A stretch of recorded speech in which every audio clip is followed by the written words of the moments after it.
Ada seorang ulama namanya Ibrahim Al-Asom.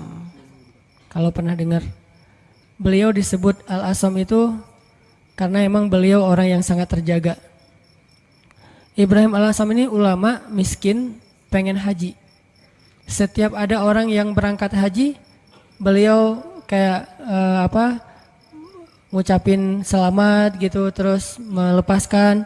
Pas pelepasan jamaah haji beliau selalu baper, nangis sendiri di pojok rumah. Dilihat sama putrinya, duh kayaknya ayah pengen banget haji nih tapi gak cukup nafkah.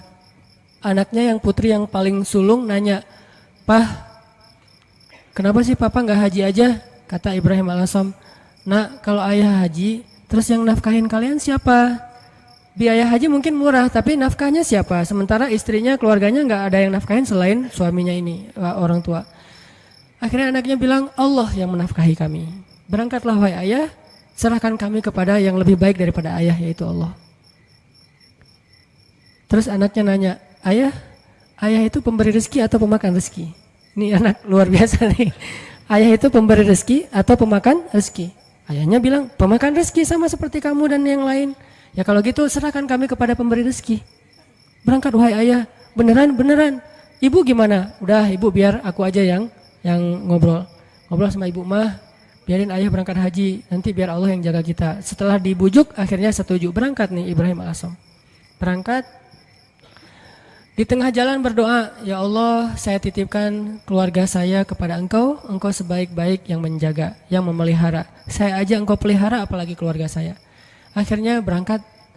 Hari pertama nafkah yang disiapin sama ayah mereka masih cukup. Hari kedua, hari ketiga, hari keempat mulai kurang nih.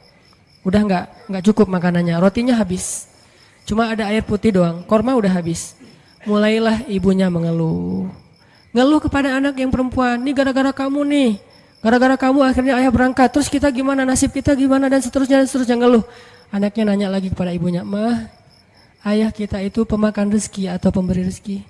Kata mahnya, "Ya pemakan rezeki sama dengan kita, tapi kan tetap harus ikhtiar." Ya udah kalau gitu pemakan rezeki telah pergi, sedangkan pemberi rezeki terus menjaga kita. Allah kan gak pergi, yang pergi itu yang makan rezeki, Allah gak pergi. Jadi tenang aja mah, sabar sedikit. Karena kalau Allah mau ngasih kejutan, Allah biasanya suka ngasih ujian dulu. Kenapa dikasih ujian? Supaya Allah ngelihat kita tuh pantas gak sih dapat kejutan dari Allah. Ini penting nih ya. Kalau Allah pengen ngasih kita surprise, Allah biasanya nguji dikit. Kenapa diuji? Karena Allah pengen lihat kita tuh pantas gak sih dapat surprise yang luar biasa dari Allah. Kalau kita bersabar, Allah kasih tuh kejutan yang luar biasa. Sabar mah, sabar. Gak lama kemudian lewatlah satu rombongan dari raja. Rombongan pangerannya lewat berburu kehabisan air.